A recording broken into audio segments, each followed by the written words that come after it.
I met Donna, I was introduced to her by her book, The 10 Commandments of Divorce, and I read it and I immediately related to the concepts in there. Jackie was very frustrated because she wasn't able to change the system. She also wasn't able to change the family dynamic. She was helping it all the way she could, but she needed further help.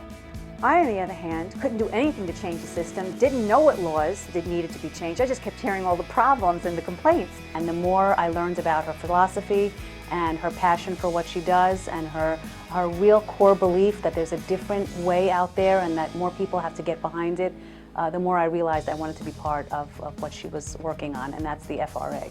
Because I didn't have an attorney perspective. Although I had judges in it, I didn't have the attorney. And it's so crucial to hear from her end because she's in it with the frustration.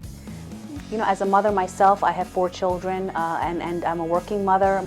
And more I can see the benefits of parents working together, setting aside their anger and their emotion, and really trying to do what makes sense in raising their children.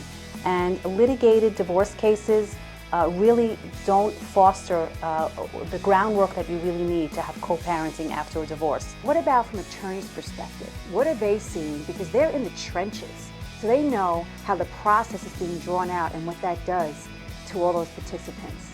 And that's why I needed to go to an attorney who is pro-family, pro the heart, and wanting to see settlements. Litigation is an adversarial process, and that brings out the worst impulses and energies and negativity that a couple has. So I said, what can I do about this? Because no matter how much work I do to keep that family unit together, no matter how much love and forgiveness I can teach them, they can't hold on to it once they're put into the court system. You know, it doesn't have to be that way. There are many couples that can avoid litigation if they would just give a little bit more time out of court to let some of the negative feelings sort of work themselves out and to try to build up their communication skills so that they can actually sit down with lawyers if necessary to work out an out-of-court settlement.